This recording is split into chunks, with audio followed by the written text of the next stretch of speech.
खोपड़ी का रहस्य। मैंने हमेशा से खंडहरों, भूतिया किलों, शापित महलों और डरावनी जगहों का भ्रमण किया है। उन जगहों पर मुझे कई नरकंकाल, हड्डियां और इंसानी खोपड़ियां देखने को मिली। जब भी मैं किसी खोपड़ी को देखता तो मेरे मन में यह सवाल आता, क्या कभी यह इंसान भी हमारी तरह जिंदा रहा होगा? क्या इसके भी सपने रहे होंगे? क्या इसे भी खुशी और गम महसूस हुए होंगे? यह सोचकर मेरा मन विचलित हो उठता। यह सब केवल पुरानी बातों तक सीमित था, लेकिन एक दिन यह अनुभव मेरे जीवन का हिस्सा बन गया। मेरा भतीजा अविरल, जो मेडिकल कॉलेज में पढ़ता था, जब गर्मियों की छुट्टियों में मेरठ से मेरे पास मसूरी आया तो वह अपने साथ एक इंसानी खोपड़ी भी ले आया। यह खोपड़ी? मैंने हैरानी से पूछा। तुम ये कॉलेज प्रशासन की अनुमति से लाए हो, है ना? अविरल मुस्कुराते हुए बोला, अंकल, हमारे कॉलेज में ऐसी खोपड़ियां भरी पड़ी हैं। मैंने ये सिर्फ जांच के लिए ली है। यह कोई खास बात नहीं है। मैं खोपड़ी को देखने के लिए आगे बढ़ा। सफेद हड्डियों से बनी वह खोपड़ी असली लग रही थी। मैंने उसे उलट पलट कर देखा और सोचा कि इसे अपने घर में रखना शायद सही नहीं होगा, लेकिन अविरल ने उसे शेल्फ पर पीतल के पुराने अवार्ड्स के पीछे रख दिया। खोपड़ी का चेहरा कुछ इस तरह रखा गया कि वह सीधे मेरी तरफ देख रही थी। यहां रखना ठीक है? मैंने कहा।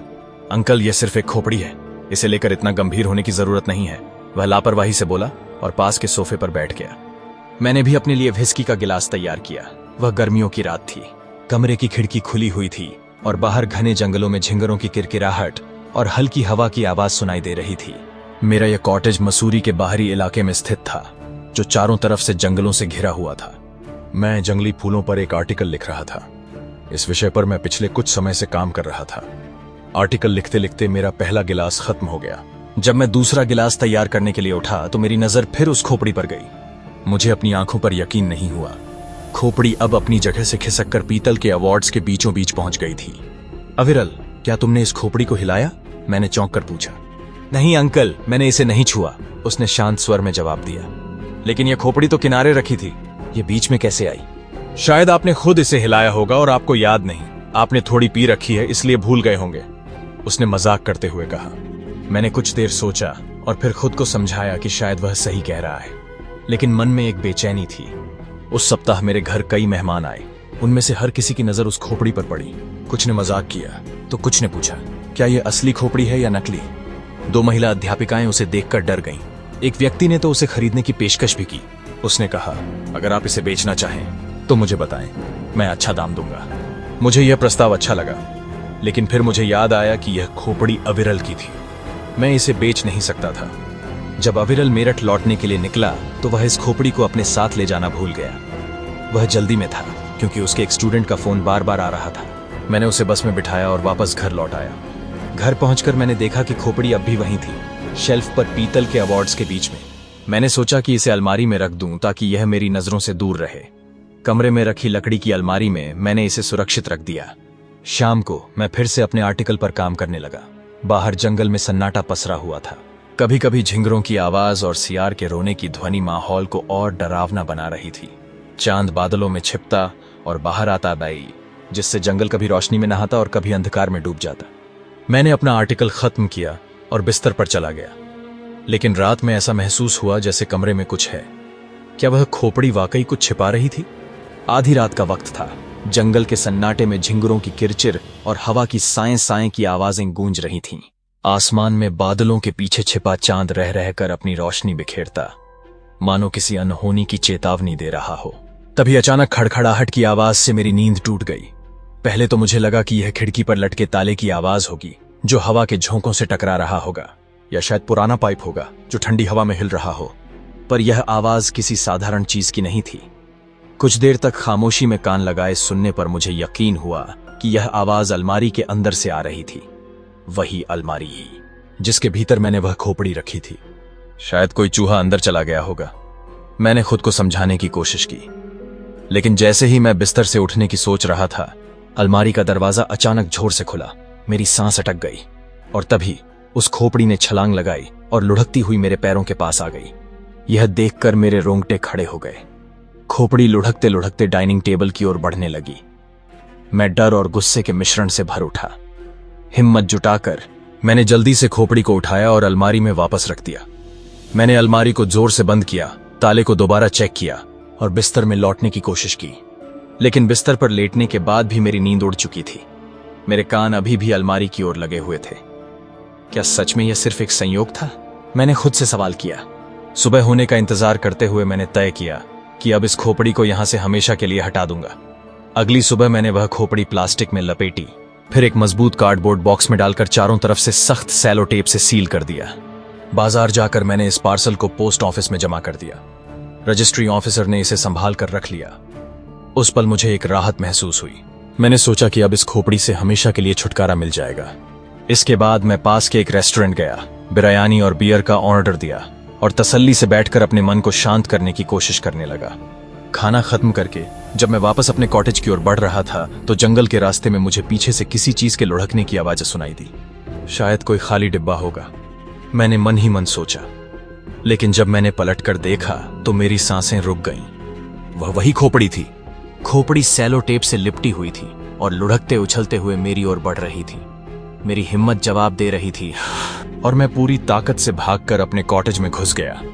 लेकिन जैसे ही मैंने दरवाजा बंद किया, मैंने देखा कि खोपड़ी पहले से ही अपनी पुरानी जगह पर अवार्ड्स के बीचों बीच रखी हुई थी। अब मैं पूरी तरह से डर चुका था। मैंने खोपड़ी को अलमारी में रख दिया, उसे फिर से बंद कर दिया और इस बार अलमारी पर एक भारी कुर्सी भी खड़ी कर दी। अगले कुछ हफ्तों तक खोपड़ी वहीं रही। मैंने इसे छेड़ने की कोशिश नहीं की, लेकिन यह बात मुझे भीतर से परेशान करने लगी थी। फिर एक दिन मेरे पास एक अजीब विचार आया। फुटबॉल ग्राउंड में बच्चों की फुटबॉल बार बार मेरे बरामदे में आ गिरती थी। मैंने वह फुटबॉल उठाई, उसे चीरकर उसका अंदरूनी भाग निकाल दिया। फिर मैंने खोपड़ी को उस फुटबॉल के अंदर डाला और फुटबॉल को वापस सिल दिया। फुटबॉल को मैंने स्कूल के खेल शिक्षक को लौटा दिया। कुछ दिनों तक सब सामान्य रहा, लेकिन फिर एक दिन स्कूल का फुटबॉल मैच हो रहा था। बच्चों ने जब उस फुटबॉल को किक मारी तो वह अजीब ढंग से हर बार गलत दिशा में जा रही थी। वह फुटबॉल न सिर्फ असामान्य थी, बल्कि उसमें से एक हल्की सी कराहने की आवाज भी आ रही थी। यह आवाज केवल मुझे सुनाई दे रही थी। बच्चों ने उस फुटबॉल को जल्द ही मैदान से हटा दिया। खेल शिक्षक ने इसे एक गरीब गांव के बच्चों को दे दिया। गांव के बच्चे इसे लेकर बहुत खुश हुए, लेकिन मेरे लिए यह राहत स्थायी नहीं थी। खोपड़ी का रहस्य अभी भी मेरे पीछे था। मैंने सोचा था कि उस खोपड़ी से छुटकारा पाकर मेरी जिंदगी आसान हो जाएगी, और सच कहूं तो शुरू में ऐसा ही लगा। दिन बीते, हफ्ते बीते और धीरे धीरे महीनों का सफर गुजर गया। लेकिन वक्त के साथ मुझे एहसास होने लगा कि मेरे जीवन में एक खालीपन आ गया है। वो खोपड़ी जिसे मैंने कभी मुसीबत समझा था, अब मेरे जीवन का हिस्सा बन चुकी थी। जंगल के बीचों बीच बने उस कॉटेज में जहां मैं अकेला रहता था, वो खोपड़ी ही मेरी अकेली साथी थी। चाहे वो मेरी नींद खराब करती या मुझे अपनी हरकतों से डराती, पर वो मेरे पास थी। अब जब वो जा चुकी थी तो मुझे उसकी कमी खलने लगी। एक रात मैं बिस्तर पर लेटा यही सोच रहा था कि आखिर क्यों मैं उस खोपड़ी को भूल नहीं पा रहा हूं। उस खोपड़ी के साथ बिताए पल अब मुझे अजीब से लगाव का एहसास दिलाने लगे। क्या यह सच में हो रहा है? मैंने खुद से पूछा। इस खालीपन को दूर करने के लिए मैंने फैसला किया कि मैं उस खोपड़ी को ढूंढूंगा। अगले ही दिन मैंने राजपुरा के उन बच्चों से पूछताछ की जिन्हें वह फुटबॉल दी गई थी। बच्चों ने बताया कि वह फुटबॉल खेलते खेलते कहीं खो गई थी। इसके बाद मैंने देहरादून की सभी पुरानी दुकानों को छान मारा। उन दुकानों पर गया जहां पुराने सामान खरीदे और बेचे जाते हैं। मैंने हर जगह पूछा, लेकिन मुझे कुछ भी हाथ नहीं लगा। यहां तक कि एक दुकान में मुझे कुछ पुरानी फुटबॉल्स दिखीं, पर उनमें से कोई भी वो नहीं थी जिसमें मेरी खोपड़ी थी। थक हार कर मैं निराश होकर अपने घर लौट आया। तभी मेरे दरवाजे पर अविरल आया। क्या हुआ अंकल, आप इतने परेशान क्यों लग रहे हैं? उसने पूछा। मैंने गहरी सांस ली और उससे कहा, बेटे, मैंने अपना एक करीबी दोस्त खो दिया है। अविरल ने हैरानी से मेरी तरफ देखा।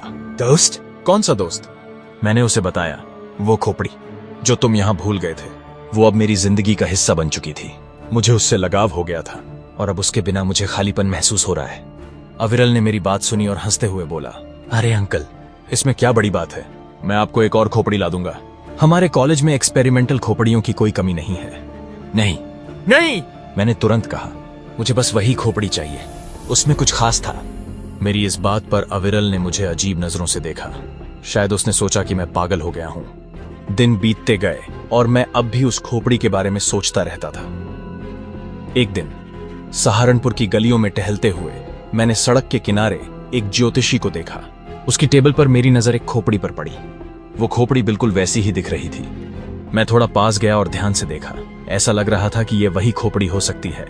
शायद फुटबॉल के अंदर बंद होने और लातें खाने के कारण उसका आकार थोड़ा बिगड़ गया था। मैंने ज्योतिषी को पैसे दिए और उससे मेरा भविष्य बताने को कहा। उसने खोपड़ी के नीचे से एक पर्ची निकाली और मुझे दी। मैंने पर्ची को खोला और पढ़ा। उसमें लिखा था, उल्लू के पट्टे, गधे के बच्चे, साले कुत्ते। मेरे होंठों पर हल्की मुस्कान आ गई। मैं समझ गया था कि यह मेरी ही खोई हुई खोपड़ी है। ऐसा भला कौन कर सकता था?